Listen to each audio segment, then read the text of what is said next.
Wait, here we. Oh, we're gonna start. You can't get. Okay, don't worry, talking. All right. Thank you, everyone, for coming to the Water, Sewer, and Stormwater Department City Council Budget Work Session of today, May the 18th, 2022. I'm going to pass it over to Assistant City Manager Suzanne Woodland, also Assistant City Attorney, but in this capacity as Assistant City Manager or Deputy City Manager to walk through this presentation. I think Karen is joining us halfway through this presentation. Yes, City Manager Kennard had another obligation this evening, but she will be here when that obligation is finished. So tonight we're doing the water, sewer, and stormwater presentation, walking through the elements of the budget. We have here the Director of Public Works, Peter Rice, who's lurking in the background. We also have here the Finance Director, Judy Belanger, and we'll be hearing this evening from Brian Getz, the Deputy Public Works Director, Terry Damaris, City Engineer, Jamie McCarty, GIS Coordinator, and David Hyder, our rate consultant. So with that, Brian, do you want to start us off? Certainly. Thank you, everyone, and glad to be here tonight. And we do have a number of slides, but we've practiced, and we're going to try to do our best to go through them quickly and not read all the information. And you know, you have it for backup and further info. You know, if questions come at the end. Again, as Suzanne said, the four of us will be talking respectively about water, sewer, stormwater, and then David Hyder will get into a bit more of the budget and the rates and his recommendations. We're going to talk a little bit about the system year-end review, some highlights, challenges, and then the rate increase adjustments and the proposed budgets, and then we'll open it up discussion. So if that is okay with everyone there, instead of halting during the presentation to get through everything, because some questions may be answered, you know, with information later on. The budget challenges overall for all three of the divisions are, number one, regulatory compliance.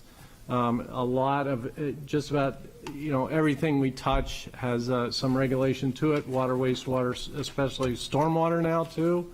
And on the water side, of course, PFAS and other pending water quality regulations are before us. We also, with us, Al Pratt, our water resources managers on Zoom, and also Glenn Wilson, our wastewater operations manager, is with us as well.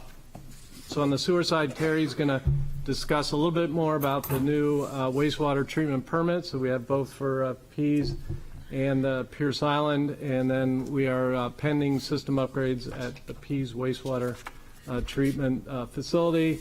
And then, of course, with stormwater, Jamie McCarty will talk to you about how we're pursuing our efforts to meet the MS4 stormwater permit compliance. A very big challenge, too, compounding things, are increasing costs. So no surprise to anyone that our chemicals, both how we get everything delivered, because everything comes by semi-truck, their costs have gone up considerably, so we're seeing surcharges. And we did bid our chemicals that we do annually for all our treatments. We order them in bulk, and unfortunately we're seeing some very high increases there, so hopefully that's going to be just a blip and we'll see them come down. Long-term financing, as you've heard, interest rates are going up, so we're getting hit with those too on our projections. David Hyder will speak to that a little bit more. Our capital projects, we're seeing bids come in high, and they're coming in high for two reasons. Costs are going up, labor is difficult to get for our contractors, but we are not getting that many bidders. In fact, on the Sagamore project, we had 2 bidders for a project which, you know, 5-10 years ago, we would have got maybe 10 bidders on.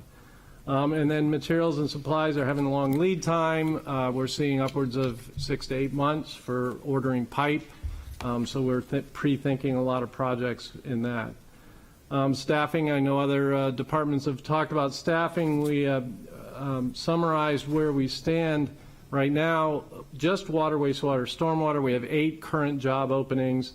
We did have 10 hires last year, which were replacement employees, because we did have 9 people resign and go on to other positions, and we also had 5 retirements. So it's a very competitive job market. The qualifications for the work that we do, especially for water treatment and some of the skilled positions, is very difficult. And, it often takes months to even get, a qualified applicant in. Next slide, please.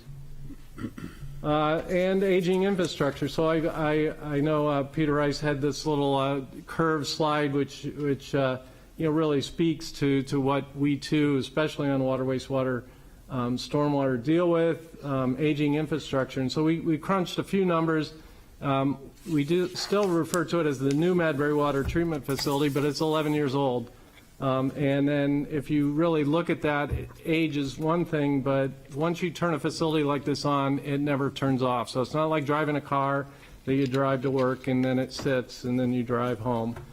We turn these things on, they are continuous, so that you can see the continuous operation hours of that facility. The Pierce Island, which is our brand new wastewater treatment facility, there are portions of that facility that are 6 years old now.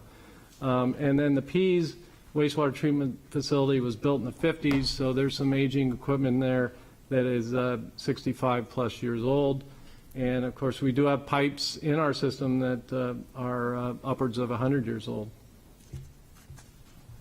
So lastly, before we drill into specifics, we do have the Think Blue outreach. So water, wastewater, stormwater, we're thinking blue, and I know we introduced that to all you counselors, and we're pitching more to our public, especially on the stormwater side, but it does speak to water, wastewater, and stormwater, and we're really happy to partner with Strawberry Bank on their exhibit and Think Blue outreach as part of that. And lastly, of course, our next slide, please. Our videos that are getting some legs and go with us tonight. I think we may have launched a couple of good acting careers for our soon-to-be retiring city attorney, and of course, Andrew Pergel, not to be outdone by Bob, has himself really done a good mark on our website and our outreach for why people really need to rake the leaves and do their best to protect the stormwater and water quality with respect to that. So, job well done, Andrew. So, Water Division. Again, we do operate both the Portsmouth Regional Water System, serve the communities not only Portsmouth but around us, and then internally the Pease Tradeport Water System, and these are the particulars of both of those systems. Next slide.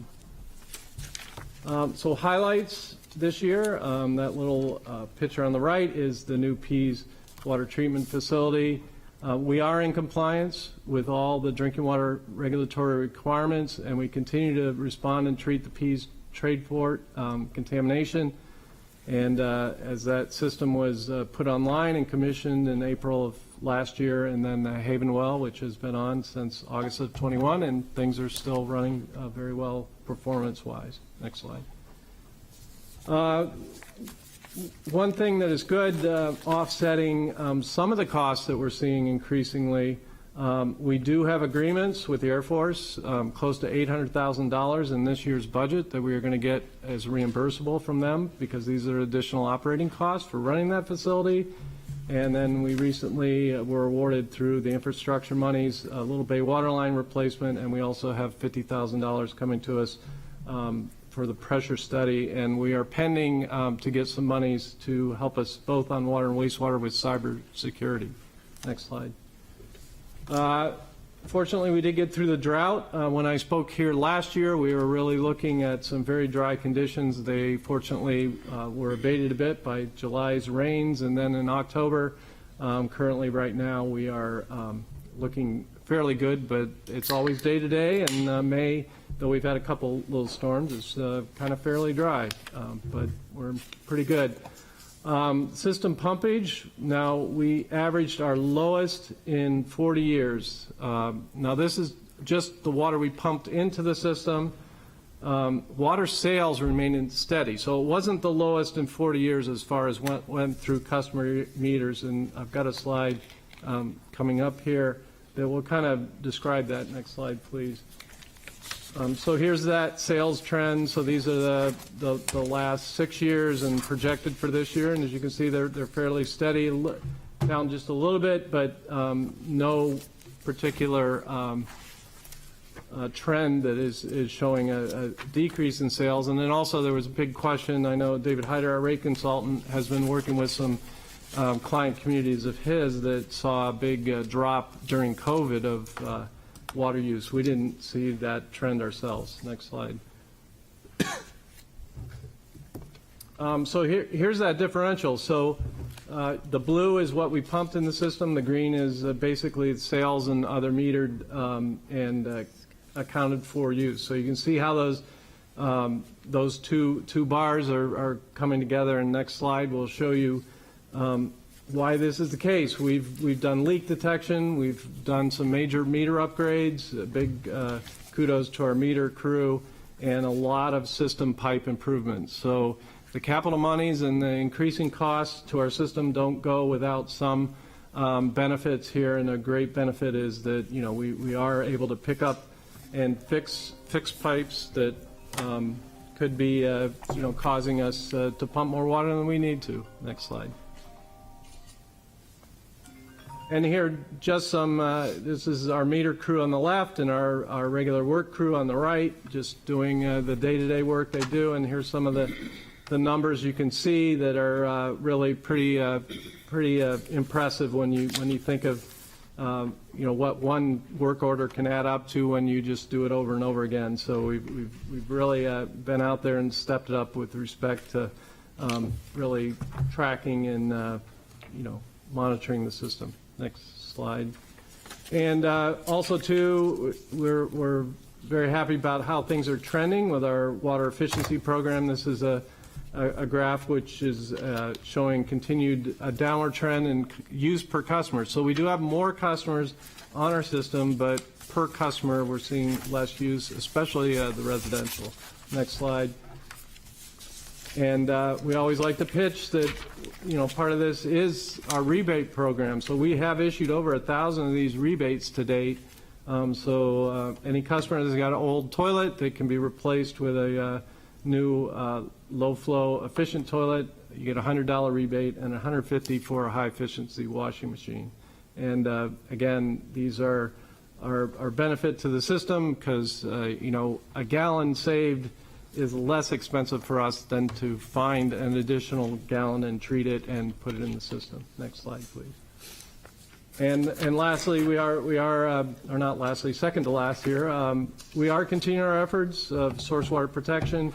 We're happy to say that we've got these 2 acquired properties very close to the intake of the reservoir, and Al Pratt is working with the Southeast Land Trust right as we speak on an additional property which should help buffer this, and we hope to bring something forward to council very, very soon in that respect. Next slide. So lastly, on the community side, we have our Safe Water Advisory Group. We have Councilor Blaylock and Councilors Lombardi. They're both members of that, and thank you for your participation. We just recently had our water forum, so if people haven't heard enough about water tonight, just go on our website and go to YouTube, and you can watch 2 hours worth of more info about the water system through our water forum. And we also participate in the Drinking Water Commission, the Seacoast Drinking Water Commission, the Pease Restoration Advisory Board, which just had a meeting last night, meets quarterly. And I sit on the Drought Management Task Force, which meets as needed, and hopefully we won't have to meet this year. So I think, thank you for your time on that, and we'll turn it over to Terry to talk about the sewer. Good evening, Mr. Mayor, members of the City Council. I'll walk through the sewer division this evening. So in terms of our overall assets, we really group this into 2 major categories. One is the sewer pipes and the pumping stations. So you can see we have a significant amount of assets under that, about 120 miles of sewer main, 20 wastewater pump stations, and we also manage the Dig Safe program under that group. On the wastewater treatment facility side, we have the two wastewater treatment facilities, the one at Pierce Island and the one at Pease. So overall, the sewer division serves the city of Portsmouth, the Pease International Trade Port, town of Newcastle, portions of Rye, and then 2 customers in Greenland. Next slide, please. Just a few highlights for the sewer division. First here is that we are in compliance with treatment and collection system regulatory requirements, and there are many of those. We've shown a few of them at the right. These are generally related to permits, National Pollutant Discharge Elimination System permits, NPDES. So these are wastewater permits required or put on the city by the Environmental Protection Agency. We have 3 permits that deal with the treatment side of the house. So there's 2 individual permits. We're going to be talking about these further. Individual permits are one for the Pierce Island facility, one for the Pease facility, and they regulate the conventional pollutants. On top of that is a layer of one more permit called the Great Bay Total Nitrogen General Permit, which sets out the effluent limits for just nitrogen for both of our treatment facilities. So there's 3 permits for the 2 plants. Further to that, we do have a consent decree. The primary compliance requirement under that consent decree was for construction of the upgrade at Pierce Island. And there's a number of other projects under there, including the Sagamore low-pressure sewer system and some of the sewer separation projects. We are also, this year, both of the treatment facilities will be getting new individual NPDES permits. So we'll talk a little bit more about that later in the presentation. The Pierce Island treatment facility is continuing to discharge great and improved effluent water quality. We are continuing on with a number of those sewer separation projects. And in this next year, we'll be focusing a lot on the planning and details associated with an upgrade at the Pease treatment facility. Next slide, please. As far as from a grants perspective, one of the big things that happened this year was we made our first payment on the Pierce Island facility. So you might recall that we elected to use state revolving loan fund for that. And because that was such a long project, that resulted in a significant savings for the city on the rate for construction financing. It also resulted in, or will ultimately result in over $4 million in principal forgiveness on that loan. We've continued to look at other projects in the city and try to capture as many of the grants available under the ARPA program as possible. And you can see in this list here, we have secured just over $2 million to date through the ARPA program for sewer-related projects. Next slide, please. As far as the core functions and services for the sewer division, first and foremost is similar to what Brian said earlier, is compliance with those permits. We have 24-hour operation, so we have to be monitoring these facilities with on-call staff when they're not monitored by person. Preventive and corrective maintenance, and you've seen the graph, so this is a key and important part of the program that the sewer division works on that includes anywhere from the equipment as well as the facilities themselves. We monitor and manage a number of different programs. Those include the industrial pretreatment program. So these are any major industries that discharge will be permitted through the city. This is going to become more formal with the new and updated permits. There's a fat, soil, and grease program, which is all about protecting the sewer and the assets that we have and preventing that material from getting into the collection system and causing problems. And then the long-term control plan fits in this program category as well. Next slide, please. As we review some of these permits, because it is so heavily regulated, that does have a resulting impact on our budgets. As an example, the Great Bay Total Nitrogen General Permit, while it sets out our effluent limits for nitrogen, it also has a component in there where we commit to a significant amount of water quality monitoring, and you'll see a line item in the budget for that effort. The individual NPDES permits, as we'll talk about in a few moments, have some additional requirements. They did not exist at the time of our budget development, so we'll be working through that this year as we move forward. Long-term control plan projects, these are heavy construction projects, and those are costly mostly on the capital side. And lastly, we continue to track kind of the regulatory landscape. we have generally a good sense on what's going on, but there's been a lot more emphasis put on concerns related to sludge disposal. We don't, right now we go to a landfill, but there are many other facilities that use things like land application, and because of PFAS, that's becoming not a ready option for many people. As a result, everyone wants to go to the landfill where we are already bringing our solids. So there's some pressure there, and something that we're keeping tabs on. Next slide, please. As it relates to the updated NPDES permits, and just to point out again, these are the individual permits. So there's two quote-unquote conventional pollutants, and you'll see some slides on them later about Pierce Island, but we refer to them as biochemical oxygen demand. This is the organic strength of the wastewater effluent. And then total suspended solids, which are the solids suspended in the water column. These permits set out the limits for that. It's separate from the Great Bay total nitrogen general permit. So that one sets out the limits for nitrogen separately. Under these draft permits, which we received, both of them came out in draft form over the last couple months.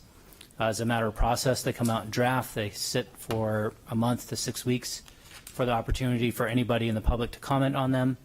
And then they address the comments and issue a final draft, and we suspect that lasts in between 1 to 3 months.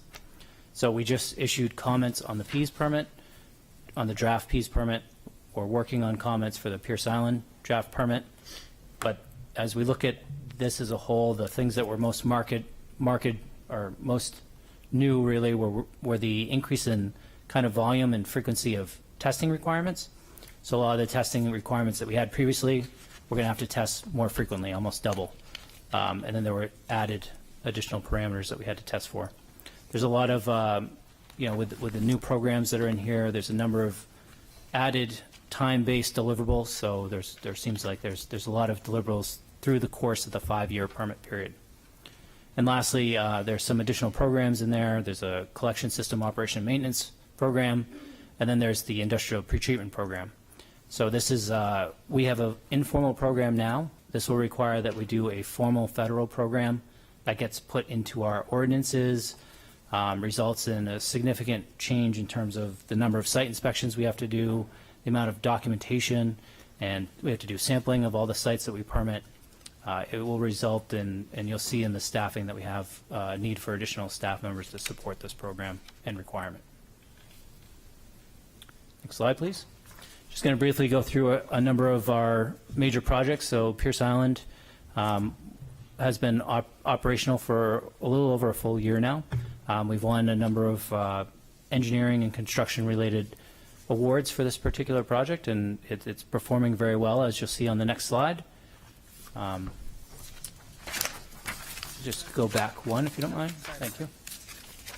This first one is, these are just graphs showing you really trying to demonstrate the improvement in the water quality prior to and after construction. So it doesn't go right up to the today's date, but you'll see that it covers a time period in the end of 2019 through 2021.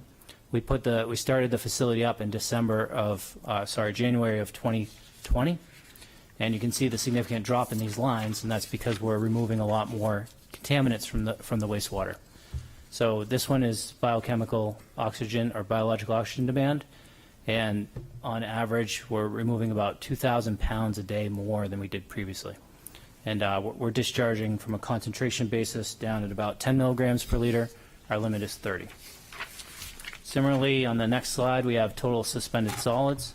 This, we're reducing about 1,600 pounds per day on average compared to prior to the upgrade. And we're discharging around 8 milligrams per liter on average, and that limit's 30 as well. And lastly, on the next slide is nitrogen. And for nitrogen in the effluent, we're discharging on the range of 85% less, so 600 pounds per day less than we did prior to the upgrade, and are able to achieve, we're down in the range of 5 milligrams per liter on average, and our limit, it's a little gray, our limit is actually in pounds, but it's generally also 8 milligrams per liter or less. And you'll see on the top right of this photo just the clarity of the effluent as it goes through the process. So starting on the far left is the wastewater coming in. After it goes through the first round of treatment, it's what's in the center, called primary effluent. And then on the far right is the final treated effluent.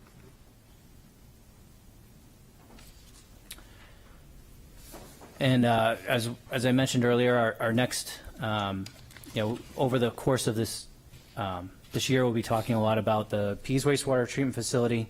This facility was originally built in the 50s, upgraded in the late 90s, which is when the city took over ownership. They got another upgrade in early 2000. The last upgrade was in 2021, where we rebuilt the headworks, made a new headworks. That's the first stage of treatment. And in the 2019 timeframe, we got a request for an increase in capacity from Lonza. So we made that request to the EPA, and that was included through the updated permit that I was referring to. So the upgrades needed for this facility are really twofold. One, we're looking at a capacity increase. And then secondly, as Brian was mentioning, a lot of this facility still has very much aged equipment. Reliability, as that equipment ages, becomes a bigger problem. So we're looking at having to replace some of the aged equipment within the limits of this facility. And that's something that is a complex project, something that we anticipate will be discussion in the future with the City Council at a work session where we have more time. As far as completed and future pump station and force main projects, the one that's first shown here on the right-hand side is the Mechanic Street force mains that are on Pierce Island. So we had a force main failure that resulted in the need to replace those from the Pierce Island Road Bridge up to the treatment plant. And over here on the right, you see the work that was just recently completed and paved. And upcoming will be some improvements to the Mechanic Street pump station. This project is intended to extend the lifespan of that station until we to kind of delay the need to do a full comprehensive upgrade and replacement of that station. And we have a number of other smaller pump stations planned as well. And lastly, on the side of sewer pipeline and separation projects, there was a number of projects completed, including Islington Street Phase 1 and 1A and 1B, Maplewood Ave and the side streets, the McDonough Street area, and Pleasant Street. Upcoming this coming year, or years upcoming, will be Islington Street Phase 2. It's from Dover Street out to Maplewood Ave, the Fleet Street area, Union Street from Middle to State, Willard Avenue, and then the Sagamore Avenue area, low-pressure sewer, which is going to be starting soon. And you'll see over on the right-hand side is just a quick figure of the benefits of doing the sewer separation type projects as we reduce combined sewer overflows. You can see just over time that has significantly improved. Okay, well, So, Jamie McCarty, if you want to put your video on and unmute. Thank you, Suzanne. Thank you, Mr. Mayor and members of the council. I'm Jamie McCarty. I'm the GIS manager for the city. Apologize for not being able to be in the room with you as I would have hoped, but I was a close contact this week, so better safe doing it from my office. So, next slide. So I'm going to be talking about the stormwater system. It is a series of inlets, pipes, swales, other outlets that convey stormwater. We have many miles of piping, catch basins, manholes, and we have, like the other two systems, a MS4 permit, which is issued by EPA. MS4 stands for Municipal Separate Storm Sewer System, and as a result of that permit, we are required to observe, maintain, sample several BMP systems and 202 outfalls, which are the discharge points for the system. Next slide. So what have we been doing? This is kind of our day-to-day work that our crews work on. We're cleaning catch basins, inspecting and cleaning drain lines.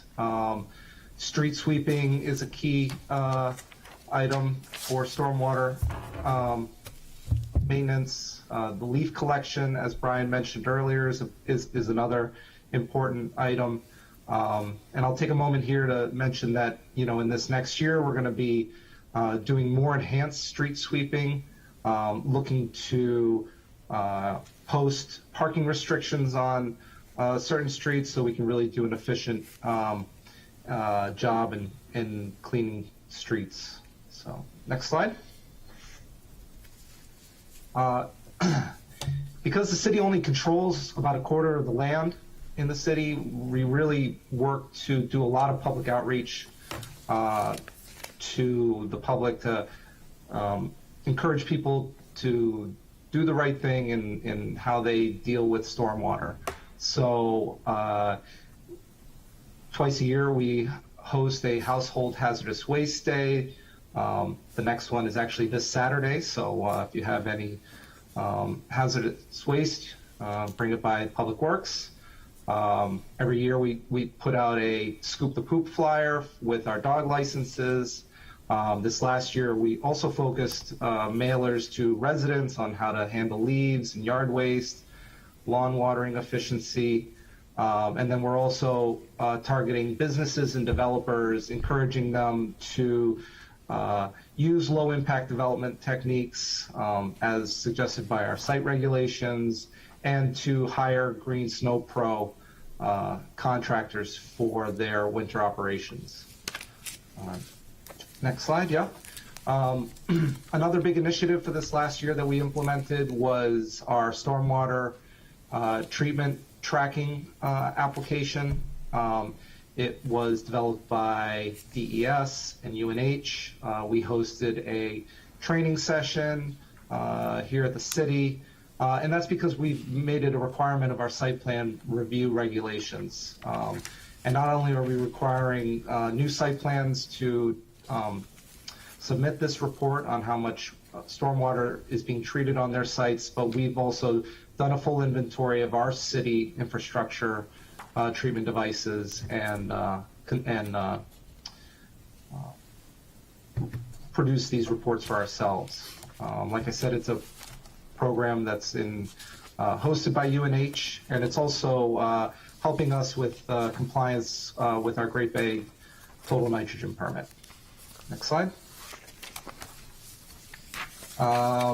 In the next year, we're going to continue to work hard on all the in-house, cleaning catch basins, inspecting pipes, and a lot of focus is going to be on the work that's required by the MS4 stormwater permit. Currently, we're in year 4. Fiscal year 23 will be entering year 5.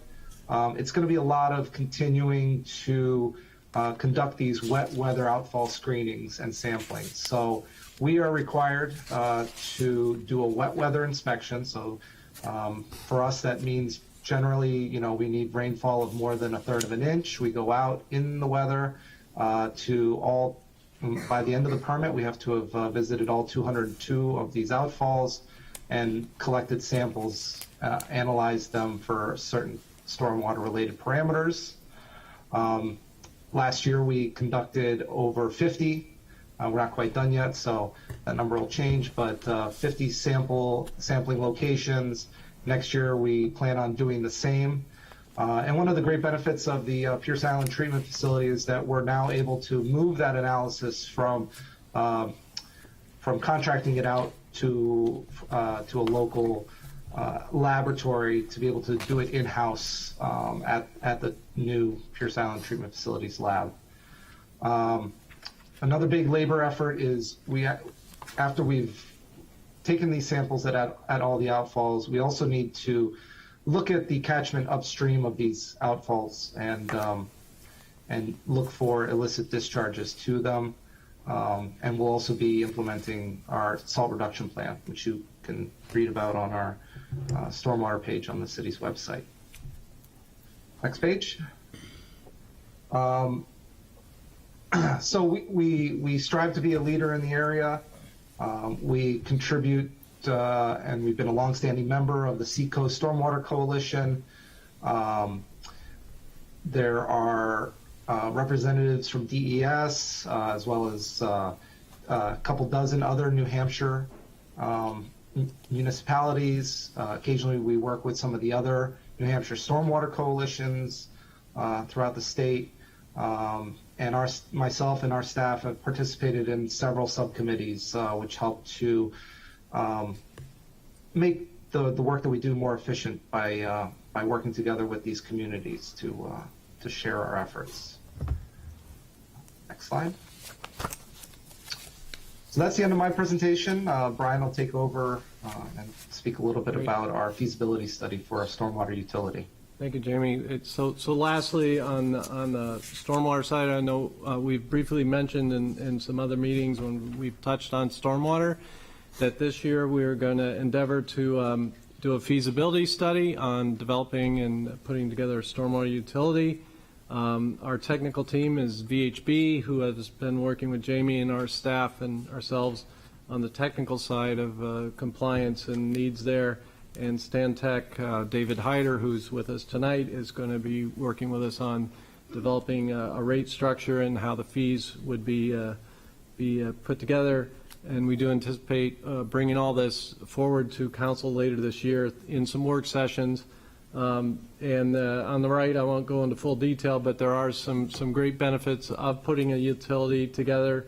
The biggest are that you get sustainable revenue from actual users per se of the utility, but also improved watershed stewardship because we can develop incentive programs that through the fees people can get credits if they start doing some best management practices on their properties.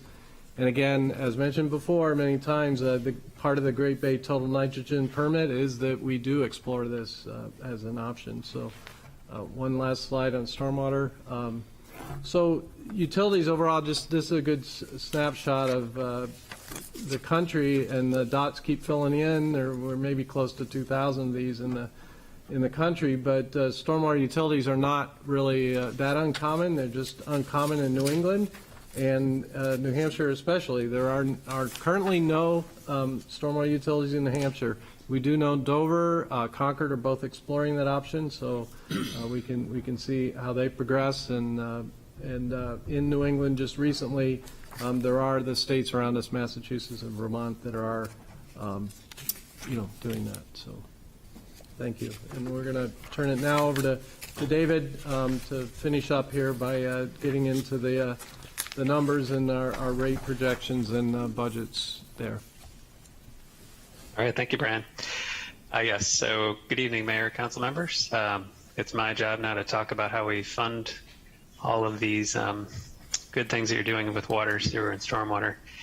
And so I'm going to talk about the operating budgets, and then we'll talk about the rate model approach and some recommendations. So on the next slide, just to kind of remind everybody that you account for the water and sewer systems as enterprise funds. And so essentially what that means is that they're self-supporting funds. So they operate in a similar manner to a private business. But the key takeaway is that you must have fees and charges that are sufficient to cover the cost of operating the systems, so the day-to-day operations and maintenance, as well as the capital investments. So reinvestment in the system as well as paying off debt service. There are no other revenues that you generate to fund the system. So again, they need to be self-supporting. You don't use property tax revenues to subsidize the water and sewer funds. And so this discussion this evening is very important to make sure that you have the appropriate water and sewer rates going forward. Next slide. So in terms of the budgets for water and sewer, this is the cash funding components for the water and sewer fund. So for the water fund, you can see the budget is $12.2 million. And for sewer, it's $23.4 million. And what that essentially is, it's the total cost of operating, maintaining, and paying off capital in terms of historical debt service, as well as any capital investments that are cash funded throughout the year. So you can see the breakdown of what's made up there. That's the personnel expenses, so that's the staffing. You have your operations and maintenance, which is the day-to-day operations of the system, and then again, capital and debt service. The one item you can note here is that the vast majority of the expenses are capital, and that's just indicative of the fact that utilities are very capital in nature. So the ongoing reinvestments in the system, as well as rebuilding plants and the like. Next slide. So the city has been operating under a rate policy for about a decade now that dates back to the initial rate study, which was commenced in November of 2012. So that study was kicked off. Then during 2013 and 14, there were a number of council work sessions that were held, as well as some public meetings to ultimately get input in terms of how you would structure your rates going forward and what type of policy you'd have for addressing the fact that you had to make some significant investments in the future in capital projects. And so essentially that rate model has been utilized over the past 7 or 8 years to guide the policy recommendations for how you set your rates. And essentially what that's been is that you've taken a steady, what we term glide path approach to adjusting water and sewer rates. So if we look on the next slide, this is really the policy that's been used. It's used to essentially have a stabilized financial plan versus a break even where you're raising rates based upon specific needs at a specific point in time. So again, just to emphasize what this does is it provides us stable and predictable rates along that stabilized financial plan. And just to give you a little bit of context, the next slide shows some New Hampshire Seacoast communities and the rate trends that we've seen over the last couple of years. So just to deep dive into what this actually shows, it shows the actual cumulative increase in these Seacoast communities in terms of their rate adjustments going back to 2017. So if you look at the slide down at the bottom, Portsmouth in green, you can see that stabilized and steady path of sewer rate adjustments that's taken place. And then you can just contrast that with some of the other communities and how they've adjusted rates. So again, the policy has been to try to keep them as stable and predictable as possible as compared to increasing rates kind of in a crisis mode where you're having to address some significant capital investments. Next slide. And so that brings us to today and what we're seeing in terms of some current challenges and drivers. Brian mentioned these earlier in the presentation, but what we're seeing is given the current economic conditions, they are having some pretty significant impacts on your current and future utility expenses. Brian touched on the chemical cost have increased significantly. Another big impact is a substantial increase in borrowing costs, and that really has a really significant increase when we look at your future debt service. Because we know that in a rising interest rate environment, the debt service is going to be more expensive, so the cost of essentially financing capital projects is going up in the future. Brian also touched on some increasing staff requirements. And then finally, there were some refinements and additional capital improvement projects that have been identified in the future years. And so when we bring all these factors together, what we're seeing is when we look at our forecast now, we are seeing that our cash requirements are escalating above some of our prior forecasts. And that's really shown here on the next slide. So just to set the context here, the light bars here are your water cash requirements. So the total cost of providing water service, and you can see that back to 2017. And in 2022, we made a forecast, and you can see that forecast going forward, 23, 24 through 27. And those light blue bars were that forecast of the water cash requirements. With the current budget and with the inflation as well as the increase in borrowing cost, we're now forecasting higher cash requirements. So you can see the 2023 budget is a dark blue. And then as we go forward, we anticipate that that's going to continue to be at a higher rate or a higher level of cash requirements in the future years. So that's an important distinction this year. And if we look at how we're addressing that on the next slide, this slide again shows the cash requirements year over year. The stacked bars show the various components of those cash requirements. So light blue is the personnel cost, the red is your other operating, green is capital outlay, so pay-go, annual capital spending, and then the purple is your debt service. And again, you can see that jump up in 2023. It's about an 18% increase over fiscal year 22. And so what's being recommended this year is a 3% increase in water rates. to get your revenues up closer to your total cash requirements. You can see that the orange line there doesn't necessarily meet the top of the bar, so you are going to be using some cash from fund balance in 2023. But then going forward, we do believe you probably need to continue to increase water rates at about 3% per year to keep up with the expenditures. So next slide shows the total revenue breakdown for fiscal year 23. So you can see the vast majority of your revenues come from usage rates. So this represents that 3% increase in water rates. Will bring in about $8.4 million. You have other fees and charges, which bring in about $2.4 million. You have some special agreements that I'll talk about more in a minute, brings in about $800,000.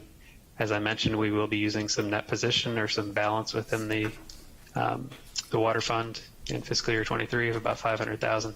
So that brings you to a total of $12.2 million in revenues to meet the system expenditures.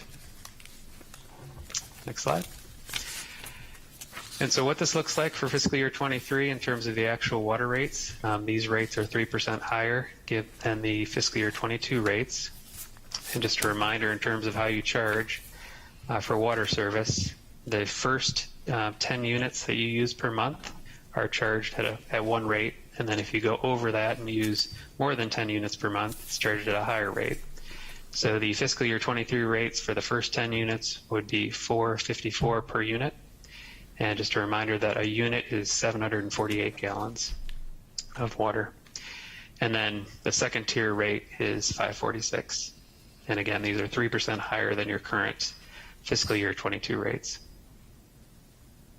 Next slide. You also have rates for those with irrigation meters. And so similar structure, except there's 3 tiers. So the first 0 to 10 units is charged at $5.46 under the 3% increase, and then the second tier going from 11 to 20 units would be $10.30, and then if you use over 20 units per month for your irrigation meter, you'd pay $12.71. And again, these are all 3% higher than your current fiscal year 22 rates. So finally, where the rubber meets the road in terms of a typical customer's bill. So this is the average residential customer bill. And your typical customer uses about 5 units per month of water. And so you can see the total monthly bill here under the 3% increase would be $27.65. And then if we annualize that, that turns into $331 per year. So on average, a typical customer pays about 91 cents per day to have water service. And then just a couple more statistics here. The fiscal year 23 increase, it increases the average customer's water bill per month by about 70 cents. And that's about a 2 cent per day increase. Just to give you some sense for how much of a change that is. So next slide, we'll shift gears and one more, sorry. So we do have the Air Force agreements. Brian mentioned these earlier. Some good news here in terms of the agreements total over $17 million in reimbursable expenses that are plus contributions towards operating costs. If you didn't have these agreements in place, we estimate that it would require about a 17% increase in water rates. So it's very substantial, really helps out the water fund. And in fiscal year 23, you're getting reimbursable for operating costs of about $780,000 from the Air Force. So those are all factored in, and they're all very positive for the water fund. And now we can shift to sewer. So similar picture here on the sewer side, looking back at the cash requirements to fiscal year 17, where we were forecasting last year when we looked at it in fiscal year 22 going forward. We were looking at relatively stable cash requirements from 22 forward, but you can see that given the budget for 23, those additional borrowing costs as well as some additional capital projects, the forecast is substantially higher than what we were forecasting last year. It is important to note in fiscal year 22, that is when you began paying the debt service on the Pierce Island plant. That's why the cash requirements increased so much in 22. So the solution is shown on the next slide in terms of the forecast. Again, you can see the components of the cash requirements. The purple bar there in 22 increases substantially because of the Pierce Island debt service. In fiscal year 23, you can see it is higher than 22. And so what we are recommending is a 6% increase in fiscal year 23 for sewer rates. And then at this point right now, given the increasing costs, we think you're probably going to need to continue to do rate increases around that level in subsequent years at about 6% per year. So the next slide shows the revenues. So fiscal year 23 sewer revenue breakdown. Again, the vast majority of your revenues come from the usage charges. So about 18 million makes up about 78% of your total revenues. We are using a substantial portion of that position in fiscal year 23, but this was anticipated. And again, it's consistent with that glide path approach that we talked about earlier, where we're not immediately raising rates to cover our expenditures, but we're using some net position that have been built up over the years to allow you to have those gradual increases in rates. You also have some state aid grants, miscellaneous revenues, interest on investments, as well as some special agreements. So that brings us to our total of 23.4 million in total revenues on the sewer system. So what this looks like in terms of rates, with the 6% rate change, these rates are 6% higher than fiscal year 22. So you have a similar structure on the sewer side. The first 10 units are charged one rate, and then over 10 units is charged another. So the sewer rates would be $15.78 in fiscal year 23 and $17.36 for those units above 10 units per month. And what this looks like in terms of a typical customer bill is shown on the next slide. So again, typical customer uses 5 units, so their total monthly charge is $78.90 under the fiscal year 23 rates. That turns into an annual bill of about $946. And so the typical customer pays about $2.59 per day for sewer service. And this does result in terms of the increase over last year, the fiscal year 23 increases the average sewer customer's bill by about $4.45 per month, or 15 cents per day.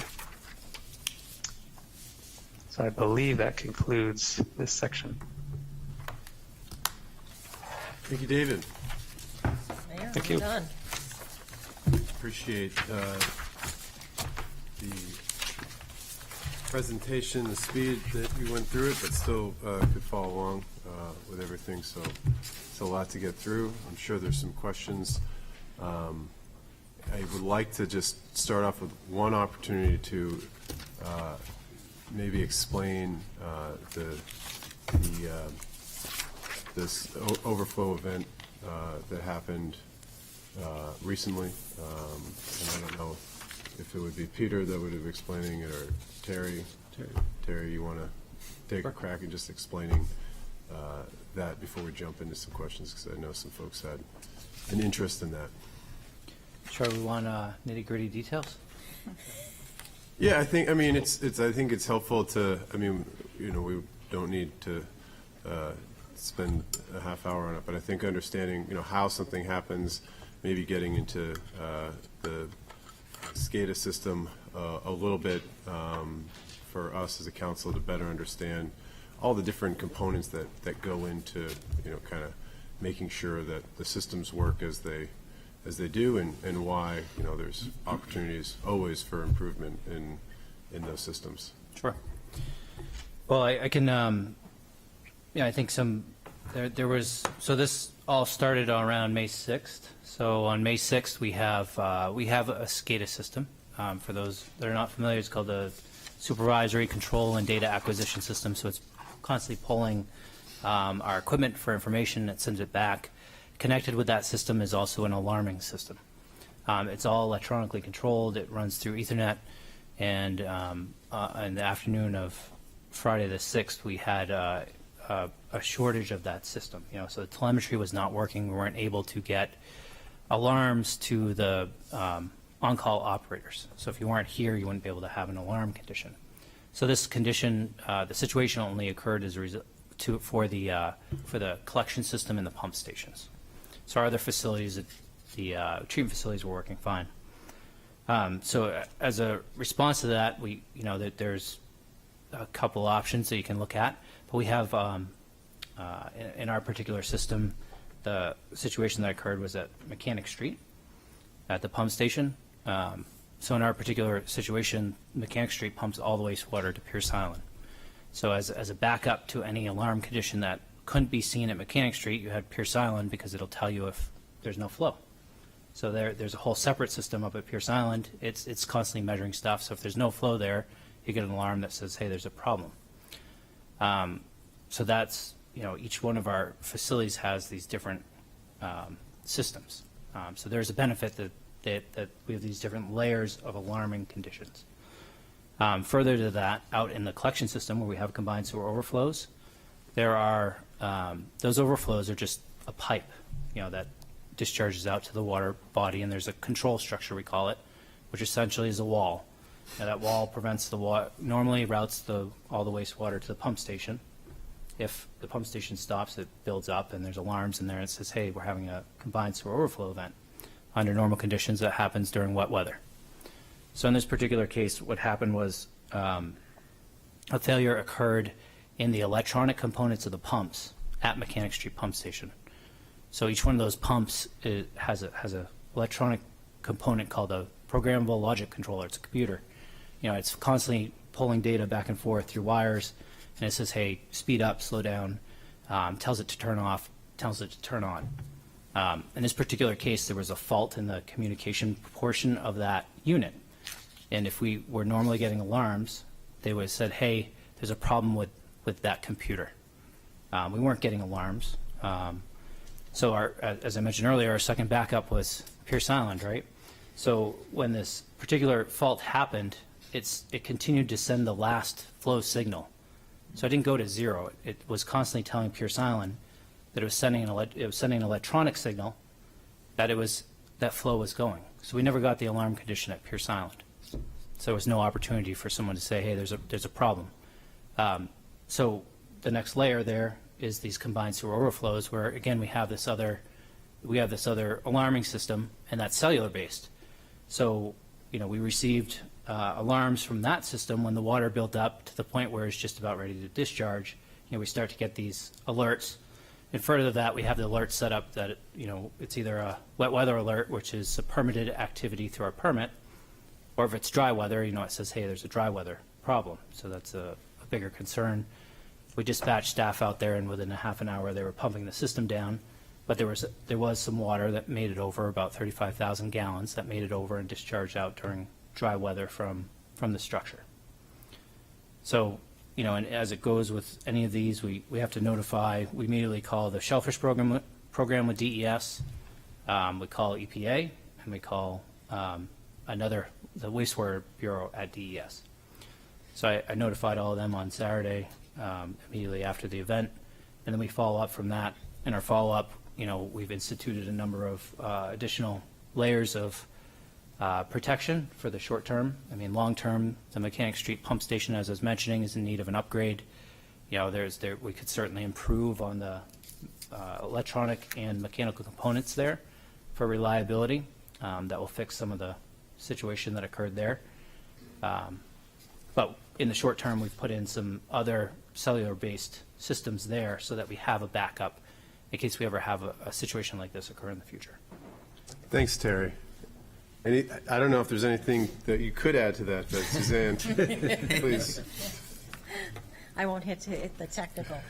So I just want to, some additional points to that that some of you may have questions about, which is the triggering event actually was a failure of our First Light fiber into the Department of Public Works, and we immediately had staff working with First Light and with our managed services provider to try and get those systems back up and running, and they were up and running by Saturday evening, as I recall. Second, as Terry indicated, notice was immediately provided to the regulatory agencies, which is required under law. And as you know, we also notified you, the city council, of the event and promised an update in terms of what has happened. We are not anticipating any action by EPA or DES. We have filed this report in terms of what happened. It was like I said, a couple of things that didn't work, kind of bad timing in terms of when this all happened. So the way the regulators tend to look at this is if it's this typical kind of accidental series of events, what they want to see is that we responded to it promptly and that we're going to look at whatever additional steps might be taken to prevent this in the future. So we're not anticipating any fine or other adverse action from the regulators. It's something we don't want to have happen again, and that's what they're looking for as well. So this summary, I think, provides that. Thanks, Suzanne. I'll open it up to questions, and somewhat unorthodox to ask about this, an event in the budget presentation, but I think it's important to. It illustrates, at least for me, that was a riveting account. Really interested in all that sort of stuff. But I think it underscores just how interconnected from a technology standpoint, from a human standpoint, from a mechanical system standpoint, all of this stuff is. And so I think it's a good ground for the questions that we'll likely have on the budget. So thanks for being so prepared on that, Terry and Suzanne. All right, Councillor Bagley, Councillor Denton, Councillor Tabor, Assistant Mayor. All right. So everybody will just. I've got a couple of questions, Your Honor. Should I Yep. do them all? Sure. Okay. So first, if you broke down what you just told us about the failure, it was the PLC didn't really have a dead man switch. So because that failed, we had a detector of last resort. But of course, the detector of last resort, when that finally sent the signal, it was too late to prevent any sort of outflow. So we were able to mitigate it because of that sensor of last resort. But it would have been ideal if the original sensor had sent us the message. Yeah, in this particular case, because because we didn't have the telemetry and the feedback from the station, we couldn't get that. Okay. And we have 20 wastewater stations. Even if someone was standing there, they wouldn't have necessarily known it happened. Okay. All right. So that's clear to me. Although I'm no sewer expert. The first question I have is the water sales trend. When I look at this, we've had since fiscal year 17. Development and population increase, but what I'm seeing is overall our water usage as a city has gone down. Is that correct? Held steady, pretty steady, but again, the usage per customer has gone down a bit, but we do have more customers, so that sort of has kept things steady in that respect. We do think, and we've looked at development trends and everything, that we anticipate maybe a 1%, 1.5% increase in the next year or two to come. Still, budgetary-wise, it's projected, and we're in line, especially sewer. We just checked this today. We're within 1% of where we were last year. So we're well equipped to. Our water supply is in good shape, especially now that we're out of the drought, and our sewer capability, let's call it, is in good shape. The return of the Haven well is close to 750,000 gallons of water. For 7 years, we had to supplement water at Pease from the Portsmouth system, so we no longer have to do that, which is good news on the Portsmouth side. We've got new wells that are getting activated in Madbury too, so we'll have some peak flow demands, and then Al and his staff have done a great job of managing our two sources, both the groundwater and the surface water. So we're hoping to, no assurances though, because we're highly dependent on what the weather wants to do, but we think we're in fairly good shape right at the moment. Okay, and I have just two more quick questions, hopefully. The first one is the Air Force grant and the other grants, but particularly the Air Force grant. Is that, we're expecting to continue to receive that for the next? Well, the Air Force, certainly this is a 2-year agreement with them. It's a continuum of the agreements we've had in place, so I would have to think, though, nothing's ever forever, that certainly it's their obligation. They have an EPA order that obligates them to actually do the treatment, so we are doing that for them, so this would be their cost anyway. So we've really, made that argument, they've accepted it, and they've been very cooperative throughout this too, so, it's worked well for both of us in that respect. So the grants, one thing that was pointed out, I know it's mentioned that, this could be one-time monies, and, it was just given. Hats off to Terry, especially. The grants we mentioned here are competitive. So especially like this water line under the bay, there were 240 applicants. We were one of 10 that were, shortlisted and got the money. So we're I won't say we're overly aggressive about it, but we're certainly, when the opportunity is there, we think we put forward a pretty good argument, and we've been successful. I wouldn't be upset if we were overly aggressive about getting grant money. That seems like a great thing. And then just looking at the data from the new sewer plant, the measurables, it looks like we're doing up to 3 times better than we were before it came online. So I guess to me it's a tremendously, it's working very, very well. And it's a tremendous improvement over what we had before. Is that correct, or am I missing something? Certainly as designed, and one thing that we do look forward to having a detailed sit down will strictly be wastewater, which does now encompass stormwater because of the Great Bay permit. But one thing Terry can speak to better, but we'll get into in further detail when we do have those discussions, is we generally have a discharge permit for the whole city now to some degree, and at Pierce Island being so low now that really performing well sets us up what we believe well overall for that. But did I speak correctly on that, Terry? Yes. Yeah, we, performance-wise, so it's removing between 85 and 90% more of the pollutants than what was there prior. So it's literally the difference from that middle beaker to the end beaker, from what it was before to what it is now. So it's significant from an environmental standpoint. Well, my nose tells me it's working better, but I don't think that's very scientific. All right, Thank next. you, Your Honor. Thank you. Next up, Councilor Denton, the Assistant Mayor, and then Tabor and Councilor Cook and Lombardi. Thank you, Your Honor. First, a general comment, then a comment on the CSO and a question related to the budget and CSOs.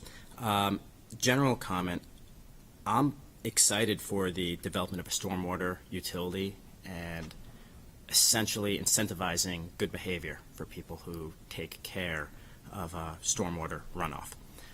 When it comes to CSOs in general, I just want to thank you for notifying City Council in advance. Thank you for notifying those that signed up for the email list, and for notifying the general public via Twitter. My 2 years when I was recently not on the council, I relied on the Twitter account after heavy rain events to see if it was a bad idea or not to take the dogs to Haven Park to run around. And the Twitter account came about several years prior when I had asked if it would be possible to put a post at the CSOs and a post in Haven Park. And then when there is a CSO, just put a sign, something to the extent that says within the past 48 or 72 hours, however long it takes the tidal flows, notifying the general public that there was a CSO. And I think that would be beneficial for the people in the area, along with people like me whose dogs might want to go swimming on hot days. And I'm just wondering, budget-wise, would it require a increase to pay additional staff to simply go out there and put the sign up? Like, what would that require if the council wanted to do that as a policy? So just a few things for consideration as you asked the question. The history of the Twitter account, when we first started talking about CSO notification, we had a program in place, and it automatically distributed not only a notice but also distributed the Twitter. Right now, that's a manual function. So the email is an automatic function run through an email account. It gets pushed from the alarms through a system that goes to an email. The email gets automatically redistributed to those who are interested in signing up. The Twitter account is, I see the thing, I have to sign in a Twitter account and send it out. So it's very manual at this point. The updated permit does have some new requirements as it relates to CSO notification. It has to be done within 2 hours publicly. So there are, I think in the context, as we get further into that permit and look at it, there might be some value in kind of combining what we need there versus in addition to what you're asking as well. I think that the challenge with the mill pond as a whole is, you have a kind of a historic water body. It might have some sediment issues. It's long time been a combined sewer overflow discharge area. It's an urban environment. Even stormwater discharge has a lot of bacteria in it. It's not a designated swimming area. So, if you go to the state DES website, you look for designated swimming areas, and they're designated because they get regularly monitored and looked at. So, there's really begs the question of whether we should just be notifying that this is really not a recommended area to swim. So I think that's something just to think about, and, from the standpoint of a notice out there, I'm sure that we're not going to have to hire someone additional to do that. It would be a question of timeliness and just how we manage that. Any other questions? Okay, Counselor or Assistant Mayor. Thank you, Your Honor. Just a few line item questions for clarification, if you don't mind. Under the sewer division on page 442, if you could just provide some clarification on the professional services contract. It is line item 039054. So this is for Lift Stations Mechanic Street? No, it's the collections administrative. Excuse me, I couldn't hear you. Sorry. Oh, it's page 442, the collection administrative Portsmouth. Oh, this one here, Terry, Yes, so 5,000. that is, that's actually an increase in cost to cover the efforts associated with the combined sewer overflow program. So we've been paying for it kind of where we could in the budget. We decided to just solidify it in this particular location. So we hire a company, Flow Assessment Services. They have the instruments, they go in the system, they calibrate them, they work on them regularly. They're in a pretty terrible environment, so they have to be, they're pretty labor intensive, but that's what that cost is for. Perfect, thank you. And just a couple more, just line items. Sorry, apologize.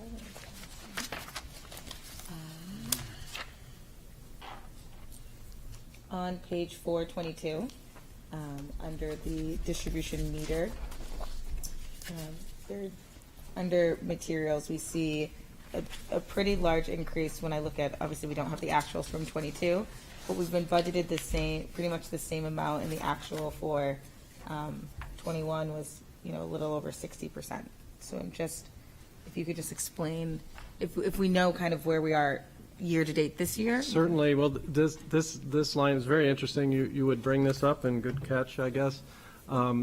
This is actually the purchase of meters, so it's under meters. And one thing we did during COVID is we actually replaced a few fewer meters, so we bought a few less. But we also had an inventory. We do anticipate, and our meter administrator did look at this number, so we're pretty comfortable with that number. I'm getting Thanks mine for asking. replaced this week, so. Oh, there you go. And then one more, I apologize. I see a general, obviously, increase of, in most departments for grit disposal. Is that just the increased cost for the landfills, as you mentioned? It is, so tipping cost is the cost to actually discharge the material. Charged by ton, that generally goes up, but we've actually seen the biggest increase has been from the trucking side of it, Okay. which is getting driven by commodities prices for gasoline and other fuels. Okay. Sorry, I had one more in here.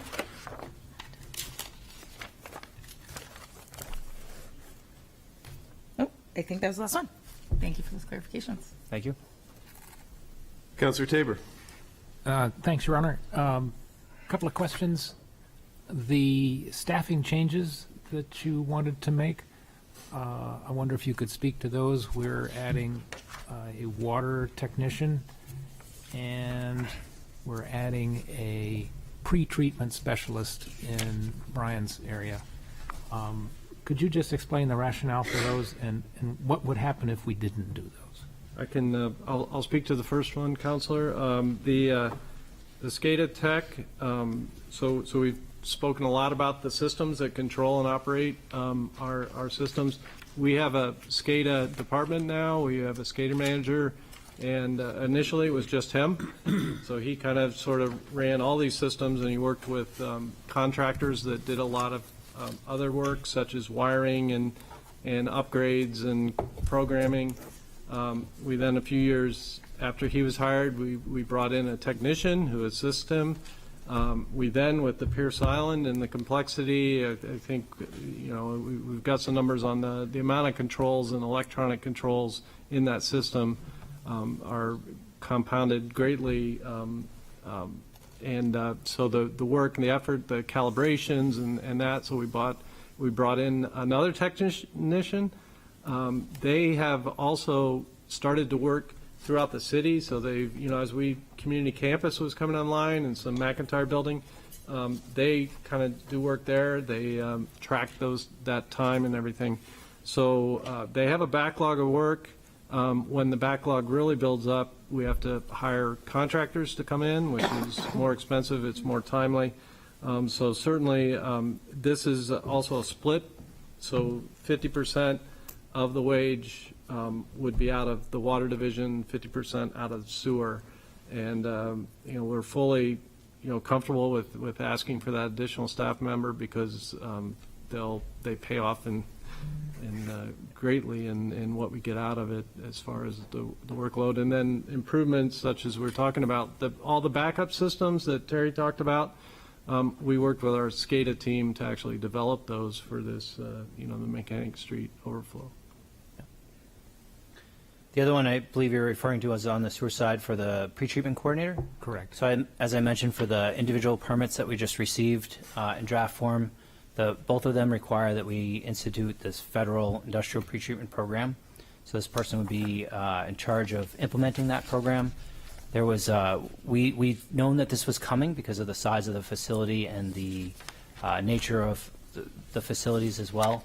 So we've been working with a consultant now. You'll see in the line items there was a pretty significant cost to work with a consultant last year. It's been significantly reduced this year with the anticipation that we'd be having an in-house staff member take that over. It will be a heavy lift for the first couple of years between implementing the program, making sure that we have covered, we have to go out and survey every business in the community to start to make sure that we're covering everyone that should have an actual permit. After that, you're looking at site inspections, permits for those facilities, annual sampling. Some of them have specific requirements in those permits. And then there's a fair amount of documentation. So any kind of violation or excursion gets rigorously documented at the EPA's requirements. Okay. And second question, the chemical line that you referred to goes up 33%, about $400,000. And that's not volume, that's almost all price, right? That's price, yes. Is that a temporary supply chain kind of thing? We certainly hope so. We've learned a lot. Both of our, as I mentioned, Al Pratt and Glenn Wilson are both zooming in here, but they have really drilled into this. And what we found out, it's fascinating to some degree. Chlorine is one of the big disinfectants we use. We use it on both sides. Chlorine certainly in the water for bacteria and keeping the water clean in that respect. And then on the wastewater side, we have to chlorinate to get rid of the bugs on the discharge. But chlorine is used in all manufacturing, and only 1% goes to water and wastewater in the country. So we're down the pecking order when it comes to this. So when we talked about, you've seen effects of COVID and other costs that have hit labor, you name it. So the chemicals have been hit hard. The trucking costs on top of that. And then you compound all that with the storms that occurred, the hurricanes down in Louisiana and Texas, and that's where that's where this stuff is made. So those places had significant hits to where they weren't able to manufacture as much. We don't believe that, just because we're 1%, that we'd ever get cut off. In fact, we may be 1%, but we're on the top of the list for priority, I believe. But cost-wise, there's no relief there for that. So we do hope this is a blip, and that, like gas prices and other things like that, we'll see them come down, a bounce back of the manufacturing and that as well. But Great. we did bid these, and again, credit to staff. Our bid used to be out of line with the budget, but we bid just prior to finalizing the budget, so we would know for this year what it was going to be. And certainly, I guess that's much better than saying, oh, here's our chemical costs, and then, whoa, $400,000 hit after the budget, and suddenly have to inform everybody, oh, we just got our bids, and they're in high. Yeah, thanks. I used to think hospitals and newspapers were the two businesses that were 24/7 and not fault tolerant, but sewer and water is even more, and I just admire what you No guys do. faults in newspapers. So, the operational excellence comes through, so, thank you. Just before we go off of John's question, just to understand that there's 3 positions over 2 departments, and I'm just going to, because they're split positions, just want to restate. One is in the SCADA department that's split over 2. One is in the pretreatment side, which is wholly owned on the sewer side, and then there's a utility mechanic split over 2. Can you just speak quickly to the utility mechanic? Well, utility mechanic is, so these facilities have treatment operators that, do maintenance of facility and stuff, and they have a very high level of skill sets needed.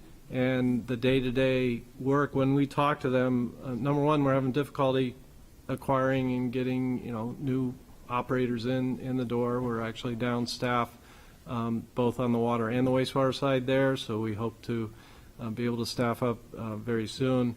But, for some of the day-to-day work, that's not necessarily. So, things like mowing and just, fixing fences and, just the routine maintenance work that needs to happen in a big facility with lots of buildings and equipment and stuff. So this would solve that to some degree, so that the operators can focus on operating, and this utility mechanic would provide the service of, and then it would rotate amongst all the facilities, that person, doing the mowing, doing the landscaping work that has to happen inside the fences and stuff of all these buildings. Okay, thank you. Councilor Cook, then Councilor Lombardi. What's it? Oh, yeah.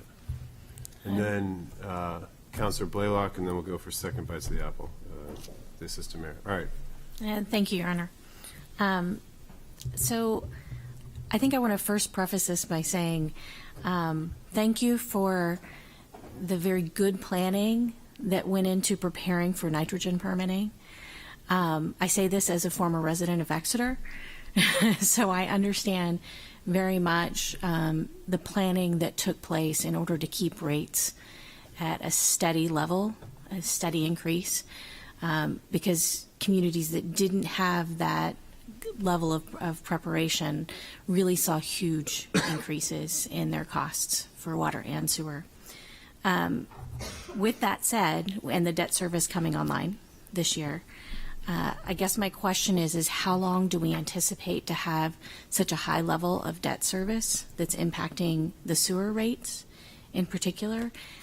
And a follow-on to that, we're borrowing essentially from net position, which means we're not replenishing that.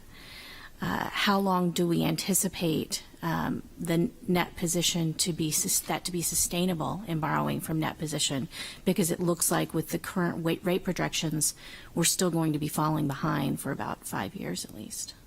Well, there are a number of factors built into the rate model. I know David, and so maybe we can bring David Hyder in to speak a bit more about some of the other particulars that the rate model looks at, and it does financing being a big one. And we do know, as we look to the out years, we do have a 6-year capital improvement plan that, we can perhaps make some adjustments. We also look to, again, future grants and future financing through SRF versus bonding of some projects, but He is on. David on? Yeah, it's just not popping. Yep. Hold on. There he is. Can you hear me? Okay. Sure. Yeah, I'd be happy to answer that. So I think the Pierce Island loan, I believe, is a 20-year loan. And so, that debt service is pretty steady over that period of time. But it doesn't mean that we're trying to play catch up that entire time. So what one of the slides showed, particularly on the sewer side, that our revenues are increasing to where we're beginning to cover the cash funded components of the sewer expenses. And so as we play it forward, it looks like right now we will be using up a large portion of that net position over the next 4 to 5 years. And then at that point in time, we would essentially be at a position where as net position gets close to what we want to maintain as a minimum, our revenues and expenditures would be aligned, is the goal. And that's something that we evaluate on an annual basis to look at, what's changing in terms of operating expenses, capital expenses. I know there's some potential changes in the future in terms of how capital projects will actually play out on the sewer side. And so that's part of it as well.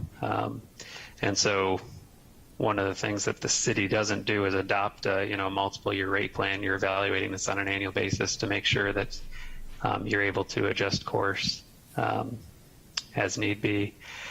So, the plan is that you would use up that position and that you'd eventually be at that point where you're at a steady state, 3% increase to keep up with inflation if hopefully that's what we're at some point in the future. But that's really the plan at this point. Thank you. And I have actually one more quick question. Sure. I noticed a significant increase in leave at termination in the water division funds. Do we have the same employment rules in sewer water that we do in other departments in the city? Or are we just We'll bring Judy up. anticipating some retirements, unexpected retirement payouts?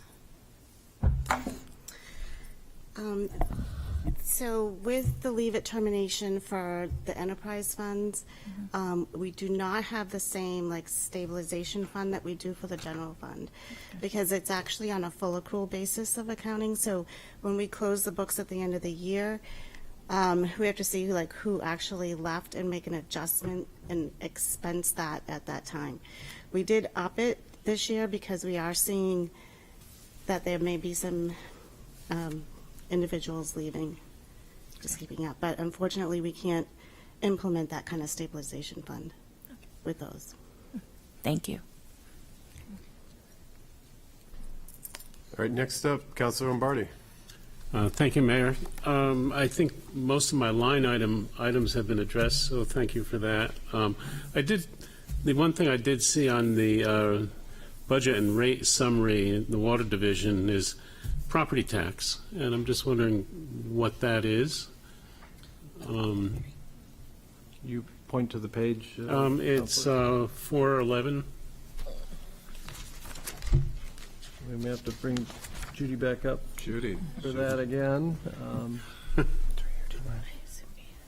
Property tax, is that on the expense side? Yeah, that's, Oh, yeah, we pay property taxes do. to Dover and to Madbury. correct. Oh, okay. Yeah, so this is for the properties there. Okay. The Bellamy Reservoir and that. I thought you were speaking to revenue side, so no. Yeah, No. we No. Okay, good. And the other question I have are actually, could be budgetary, I guess, but I read a little while ago, and I don't remember exactly when, about a developer wanting to develop a parcel of land adjacent to the Bellamy Reservoir. What happened with that? Well, there are, so the watershed the watershed, the Bellamy Yeah. watershed is Yeah. 22 square miles. Yeah. So there are developments, it stretches all the way up to Nottingham. Okay. So it's in Dover, it's in Barrington, so in Madbury. I thought it was for close sure. by the reservoir. Yeah, they're requested, and we actually have participated. I mean, we talked specifically about, trying to acquire conservation easements and land directly around the reservoir, but we've actually worked with communities to upstream work on preserving some land as well. We've done some matching funds and things like that through the years, so that's likely it. But yeah, there's a huge amount of development pressure upstream. If you've ever been on Route 125, Yeah. Califf's area, I mean, it's grown up, and the drainage there, and they don't have the stormwater permits we have there, so we have to work with the communities, and fortunately, Madbury's a great partner in protecting the reservoir, but we've got to be vigilant way upstream as well. Yeah. And then the last thing I mentioned was about the stormwater, and you mentioned, and again, this is not a budgetary thing, but you mentioned street cleaning is very important, and you're going to notify people when they're. Well, I'm glad you had that follow-up. Jamie did mention it. We don't really need to bring Jamie back in at the moment since he's zooming in. But so when we sweep the streets, which we have a schedule, and you probably hear the street sweeper early in the morning and stuff. I mean, if it goes down the street and there's cars parked in the along the curb, you can't clean that, and that's a lot where a lot of stuff collects. So we'll be working on when it's no parking. It's not going to be like no parking for days and days and days. It'll be a scheduled thing whereby, this street and this curb needs to be clear so that we can get our equipment to actually do a better job sweeping there, and that's the plan. There'll be more on that as we put it together. It won't be a tow thing like for a snowstorm or anything like Right. that at first, but I know whenever I'm visiting New York City, they have odd even days. There's certain days a week I always make sure to know where to park, that it's not tonight that you have to have your car moved, but things like that. So it'll become a schedule, and I think we'll probably pilot it in some areas, and just as a lot of things get rolled out with the city, we'll make sure to do a real extensive outreach and best we can to make it happen. I know my neighbors and I keep the grates clean. Well, thank you. But the street cleaner comes, early in the morning, and there's cars parked, and so they clean the middle of the street, and it's not effective. That helps somewhat. It's not the case everywhere. And then, of course, we have our crews out that do that as well. So I commend that. I Thank commend you. that you're going to do that, yes. Great. Thank you. Councilor Blaylock. Thank you, Your Honor. And thank you, Peter. Thank you, Brian. Thank you, Terry, David, and Jamie for your presentation. I also want to thank you. It's nice to hear that we're taking steps to prevent that CSO, the issue that happened, from happening again. That's very encouraging to hear. My question is on page 427 under the budget summary, under the sewer division. I just noticed that the administrative overhead, I noticed we kind of, seems like we spent $100,000 more than we had budgeted for in FY21, and it seems to be going up another $100,000. I just didn't know if you could touch on that. So, excuse me, so that's the water sewer overhead that we charge. So we do a formula to base off of square footage and certain percentage of each department, like the legal department, the DPW director, finance department, and so forth. So we calculate an overhead to charge to water and sewer, the general fund. So you'll see that as a revenue in the general fund side. Thank you. Understand. The Assistant Mayor. Thank you. And then Councilor Tabor. Just one quick question. This may be more of a Judy question. Obviously, in every department, we have assistants for water and sewer, and we're pretty budgeted flat.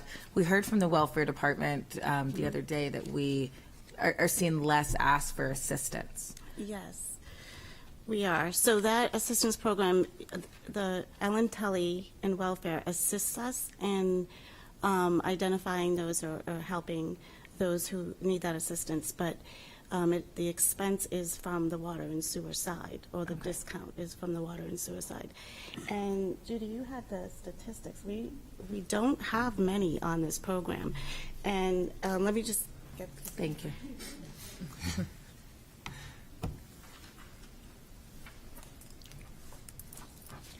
So we only have currently 20 participants in this program that they get 25% off their water sewer bill. That's a very small number. We have done, we have made several attempts to help those or to reach out, but I believe that just some people are just too proud to want to take that assistance. We had talked today, Judy and I had talked today about maybe messaging it a little bit more, maybe being able to put it on some of the bills that, you know, that's reaches out to people and says, if you're having a hardship or hard time, you know, please reach out to us. Will you have the statistics? Do you have the year-to-date or what that annually we're looking at? Because it looks like it's budgeted at around 7,500 in each of the divisions. Yeah, so it's not very much. It's because typically you're going to find people who qualify might be more seniors who are not actually utilizing or using as many units as a family. And it is based off of the, I think it's 200% of the federal poverty level. So, you know, that could be something that we want to look at as a policy and maybe change that. And I think that would be something that the council could talk about. Thank you for that. Let's see, Councilor Tabor, and then Councilor Moreau. I'm looking at our variable costs that vary with the volume, like chemicals, like sludge, and, you know, we're seeing big escalations in that. And I was looking at a comparison of us to other cities and kind of geeking out on all the volume comparison. For 8,300 hookups, we have a tremendous volume of water, and I attribute that to our industrial and Yes, commercial. You're base. quite correct about that, yes. And I think Lonza is 20% of our entire water volume. 15 yeah. to 20%, yes. So looking at these big jumps in our variable costs, should we look at that second tier, the gap between the first tier and the second tier? I mean, the first tier is up to 10 units and the average residential person is 5 units. But those big industrial users drive our volume, and should we take another look at that? They go over the 10 very quick, so the big users are all in that over 10 category, but you are correct. 35% of our customer base revenue-wise comes from residential, which is, you know, we have about 5,500 residential customers, and everybody else is commercial and industrial, so 65% are the bigger customers. So they're all in that second tier category already. But we could take a finer look at that, and I'll work with David Hyder to maybe provide a little more analysis to that. Right. And the second question has to do with the sludge. I think we've talked about this in the past, but as these tipping fees go up, you know, the sludge is 70% water. So at some point, does it make sense to get a dryer? And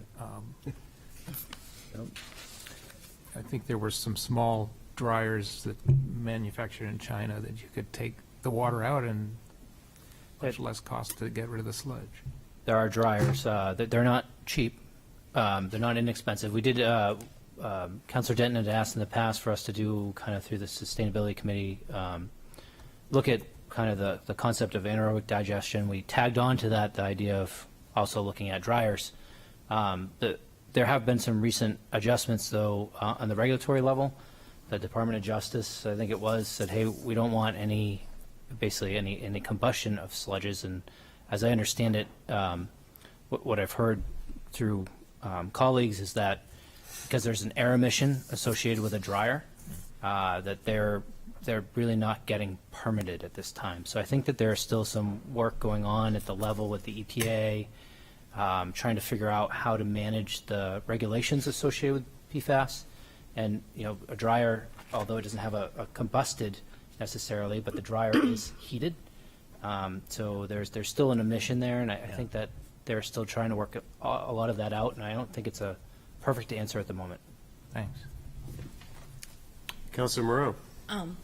To follow up on one of the things that Councilor Tabor said, I know that other utilities, when you're talking about commercial use versus residential use, will charge different rates, since I actually pay utilities for my commercial business and for my residential home, and I've compared those. And so I think that we could really take a look at what the difference in rates are, because I was always amazed that my tiny little office could be twice the size bill as my giant house in some utility matters. So Right, and surcharges and things like that. Exactly. I know when we did the initial rate study, we looked at that a little bit, and again, David could speak to that remotely here, but we can also look into that too as we look at the others. So I would think definitely take a that's a look at good that. follow-up. Yeah. The other thing I wanted to say is, have we looked at absolutely every sort of capital project or other expense line that might be able to be covered by ARPA? I know you had about $2 million that was covered under those funds, but I was curious whether or not you thought there was any other availability of using some ARPA money to cover some of the capital expenses. We certainly, we submit to the state aid or the SRF fund list, so we've got projects on those lists. That's generally when these funds come available, they reach out to those, which have helped us, again, especially on the wastewater side. We had a lot of these projects that got the grants were already on that list, so we're certainly looking to that. Anything over $1 million bonded capital project, we really push to do that. We're also looking at, we've submitted a number of projects through the congressionally directed spending request. So there's some projects that we're attempting to get funding from other sources as well. I think it's all through a similar program, but and there are additional ARPA funds that might become available. So the state's pretty good about keeping us up to date on how they're going to distribute those funds, and we'll continue to submit through the pre-application project process that Brian referred to. It covers stormwater, water, wastewater, or clean water, they refer to it as. So we'll continue to put our projects on those lists so that if an opportunity pops up, we can try to capture it. Great. Thank you. Councilor Cook. Thank you, Your Honor. I'm sorry, I had one more question after hearing some of the questions about commercial and industrial that I just forgot to ask earlier. There was an explanation early on in the presentation about a request from Lonza to increase capacity at our Pease facility. And I think it would be really helpful if we could understand what happens when a request comes in like that, because in an effort to increase capacity, clearly there's expense, clearly there's additional permitting. How do we handle that from the industrial side as far as covering costs with, say, a corporation that's making a request like that? Sure. So we, I think that's part of what we're intending to try and cover when we get the opportunity to have a work session. It is complex. It gets detailed. We don't have all those details ironed out at this point. From the standpoint of this particular request, the first thing we had to do was because it exceeded the capacity of our facility was to ask the EPA. So that process is pretty, it's a federal process. So making that request for an updated permit was one part, and that took 3.5 years to get that. So it was out there for a long time. Now becomes the hard part, and the more challenging part is to figure out all those other details, which is part of what we need to have a discussion about. Councilor Bagley. Just kind of a follow-up. When I look through the budget, everything says, to meet or exceed, EPA or state or federal guidelines. Would it be fair to say that a lot of the cost of water treatment and sewer is driven by the need to meet these guidelines? Yeah. Yes. So our hands are tied in a lot of cases because we have. Point the pipe into the sky. $100 million at Pierce Island. Yeah. Yeah, it is. I mean, as was pointed out earlier, you saw for sewers 50% capital. The long-term control plan, I think we spent right now probably in excess of $70 million on sewer separation projects. That's a program that requires us to minimize the amount of combined sewer overflow long-term. That program isn't done. We have to reevaluate it in 2024. And then after we reevaluate it, we identify what we have to do to ultimately get to zero, or to the point where we're no longer impacting water quality, which is basically pretty close to zero. The treatment plant was a necessary upgrade. The permits come with new requirements, so those get renewed every 5 years. So when those permits get renewed, sometimes we have to adjust the treatment process. So there is, all these things really are heavily driven by that permit. None of this stuff is really elective for the most part. Great. I just thought that might be helpful for some of the people watching at home that, a lot of what we're doing, why it's great to have environmentally friendly sewer, and obviously it's highly important to have great drinking water. There's a lot of regulation that we have to follow. It's not really optional. Absolutely. That's correct. Thank you. Any other questions? I have a couple points I could clarify if that Sure. would be helpful. So first, we tend to speak about the ARPA funds rather generally, but there are actually a number of buckets of those funds. So what you've been hearing about in terms of the ARPA funds that we've gotten on the water and the sewer side, that's one bucket that's separate and distinct. Those are separate and distinct programs from the other funds that we are looking to have a whole public hearing process about. There's the 4 to 5 million that is left from the sort of 12 million, 2 tranches that we got or are about to get, that second tranche. So I just wanted it to be clear that there is still this other bucket of money that there's going to be more public process about and get input in terms of how we spend that. And then there are these other programs that are also ARPA related that are just for water, sewer, cybersecurity projects, and that's where we've been aggressively going after the funds in those categories as well. So just to help clarify that. And then just to kind of tie up a little bit on the expansion of Ps. So what has been helpful is this draft permit that was just released by EPA. And so what we're anticipating is that when this, this permit gets to final, that's going to help us develop the conversations that we need to have and the information we need to have to come back to the city council, do some work sessions, explain what we're thinking about in terms of participation and timing. And so that'll all be coming, and it's now starting to roll now that we have this permit because it has extra, testing requirements and other conditions that help us better define what the needs are. So. Great. Thank you. I had 2 questions before we go to public comment. One,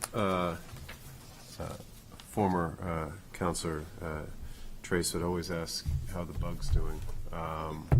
How are the bugs working? It seems like they're working well.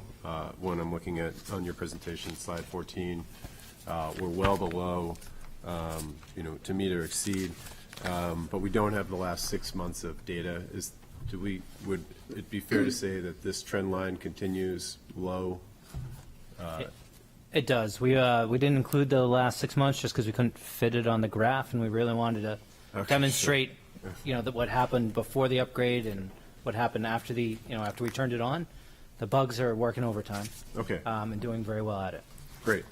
And then on the just on the stormwater utility, a comment and then a question. I'm personally excited, again, from the opportunity to align incentives around, the behavior that we want to see as a city to lower costs potentially in other areas. Is it fair to say that if we took we would see a similar breakdown in terms of commercial versus residential in terms of those paying? You said it's 68% of, was it 68% of the sewer and water are used by commercial entities versus residential entities? Did I get that right? 65-35. 65-35. Water use, yes. On the water Yes, use, yes. is it similar on the? Similar for sewer, yes. Okay. Would we expect the same for a stormwater utility? Well, that analysis, again, a very good question, because that analysis really depends on the property. So what's often done is called residential equivalent, so you have a property, so many square footage. I will ask Jamie to jump in here, because he can talk about what our effort is going to be to actually fully identify, property. We've got higher resolution ortho photos and things like that, where our consultant will go in and actually drill into properties. It won't be so individual that like each property has a exact assessment, but there will be a general makeup of that. Jamie, are you able to jump in on that quickly? Yeah, we just contracted to perform this study, but looking at past recommendations of our own stormwater management plans and similar models, there are options out there for how you determine these equivalent residential units, but basically we find what the average impervious area is for the average residential property in the city, and the fee will be assessed based on that area. So if you figure your average house maybe has 2,000, 2,500 square feet of impervious surface, that's going to be significantly smaller than the commercial locations that are going to have several, tens of thousands of square feet of impervious surface. So yeah, I think to answer your question, you would see a similar sort of distribution of the responsibility going to commercial and industrial locations versus the residential. But that's all stuff that, we'll have to work out through this feasibility study. Okay, so to give, I guess, more of a concrete example, and then maybe try to answer this. So if we're going to be charging for essentially stormwater and the amount of impervious surface that exists on a property that doesn't let the stormwater go into the ground, and thus we have to treat it in some way. That's the idea, right, behind it. Correct. And then, and so where a commercial use, and I don't mean to pick on Walmart, but it's the biggest parking lot that comes to mind. They typically are not being picked up in terms of an enormous amount of water usage, sewer usage. The bathrooms are clean and great in there, but people don't go to Walmart to go to the bathroom. So they are not really a commercial user that is paying maybe their fair share when it comes to the cost associated with that giant parking lot and having to deal with all that stormwater runoff that we will capture with this utility. And the pro forma on this is essentially they would be prorated, and as Jamie said, their square footage multiplied by those number of units. So let's say that amount of property amounts to the equivalent of 50 residential. So they would pay 50 times that monthly rate.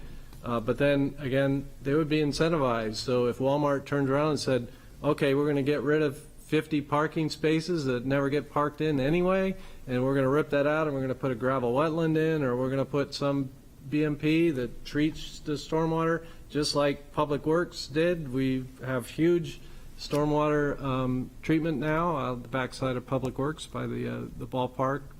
So those things will factor in. So yes, and this will be, again, as it's been done across the country, you do go to the user. So when you have more flat impervious surface, you pay more because, that rain just runs off and goes into our pipes. Awesome. All right. Thanks for that, guys. Again, looking forward to that coming for the council to start that process and that discussion. Next up, we have public comment.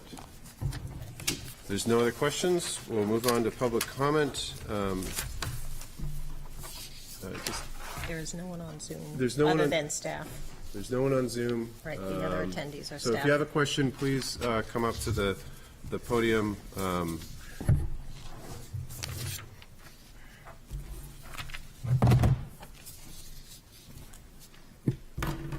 Druda, 280 South Street. I thought a lot of the questions that I was going to ask were answered. Excellent. The one thing I was looking at was the biggest jumps in the trends. And on page 407, I'm in the water division, and the professional contracting services. I think this was asked by Councilor Tabor, but I wasn't really clear on the answer.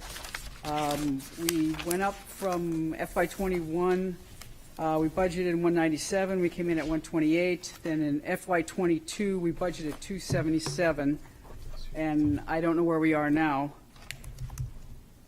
And now we're up to 728. So the question would be,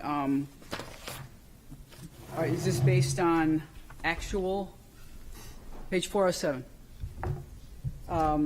And why would we have that increase?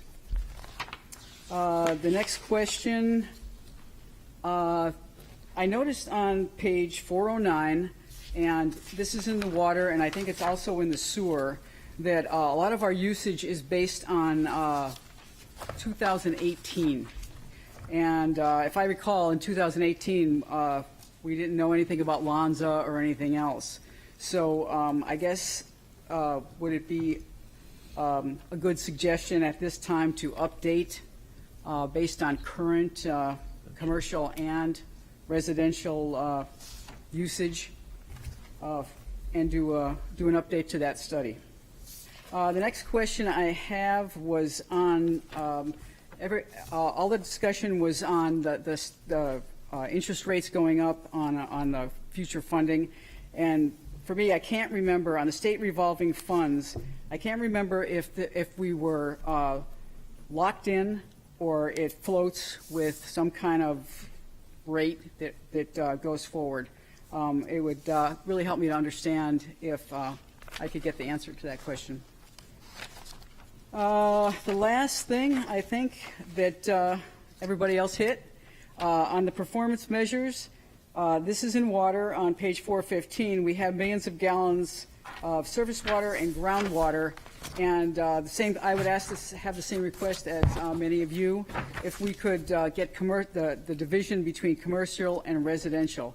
That would give you a really good idea of how the cost could be allocated on that. Next, I go to the sewer division on page 427, and like I said, the questions were asked that I was going to ask. The one question that I do have on sludge, grit, and grit removal, FY21 budget, we budgeted $960,000. We only spent $559, and then for 22 we had $810, and then we went down to $795. So I guess with all the talk about increased costs there, my question would be, why are we going down in that one area? The next question, or I guess comment I would have on, this is in the sewer, the transfer to stormwater. Basically, you're looking at the residents pay into the general fund, or our tax dollars go into the general fund. We're funding the stormwater either through the general fund, which is property taxes, or through the fees that are charged by the sewer. So in transferring the fees to a revenue center, it would probably actually, hopefully, help the residents.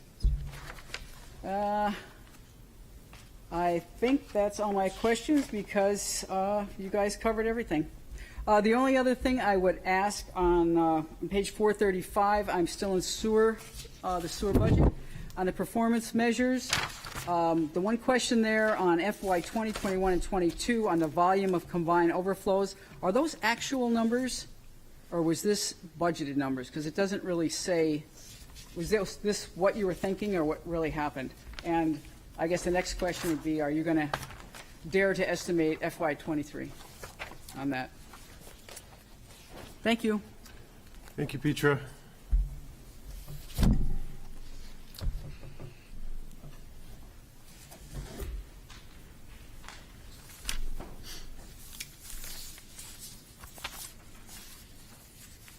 Esther Kennedy, 41 Pickering Ave. Thank you, everyone.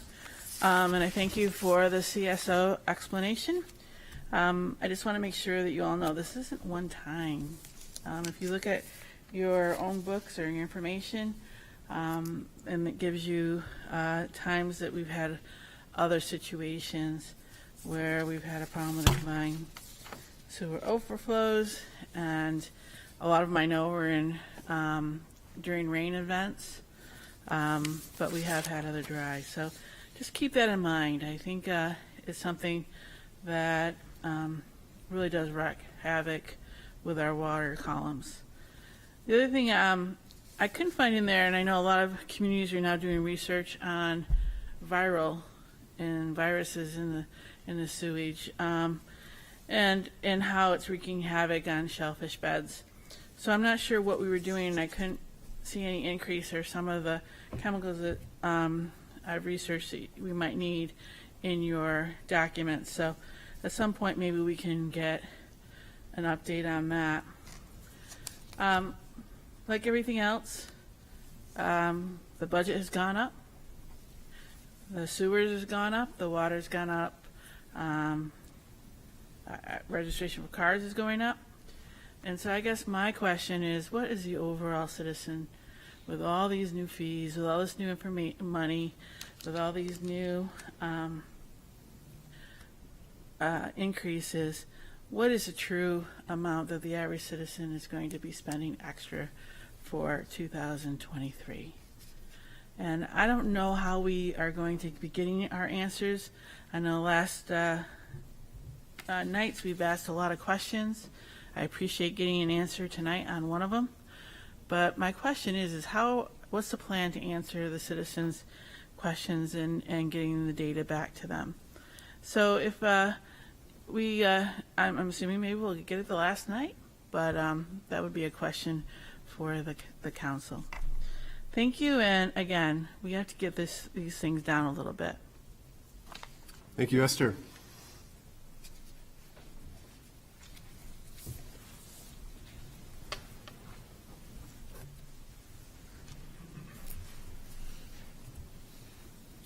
Good evening, Paige Trace, 27 Hancock Street. Your Honor, Mr. Mayor, I'm sure the bugs are doing well. This is a time where I applaud all of you for trusting in your staff, because this is a topic that's not pretty, it's dirty, it's ugly at times, and they know a hell of a lot more than all of us combined. But I will tell you this, the fact of the matter is, Councilor Denton, do not let your dog swim in South Mill Pond. 2 million gallons were dumped into South Mill Pond, legally, not legally, wet weather event, dry weather event, 2 million gallons. Let me put that into perspective.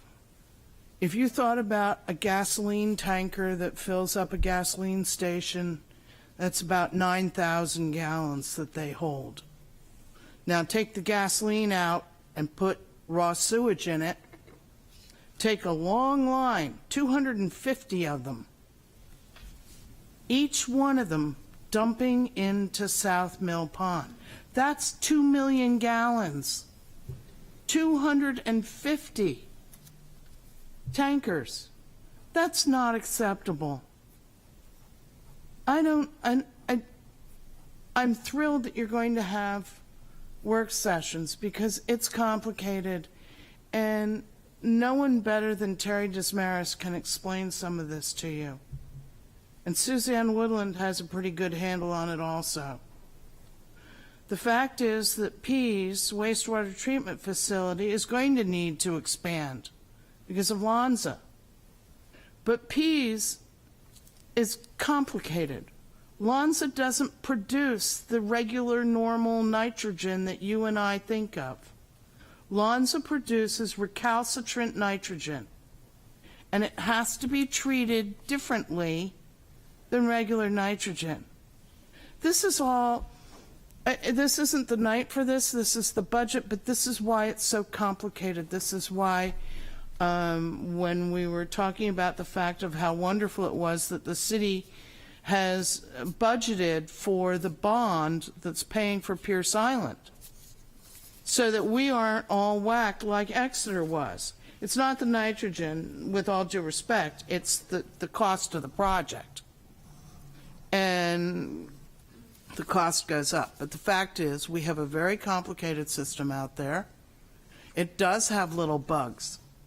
And the bugs aren't happy in cold weather, which is why, yes, Mr. Mayor, I used to ask about the bugs. Because we need to keep those bugs warm and safe and happy. That aside, there are many things in this city. How many of you knew that we had a water company in this town in 1793?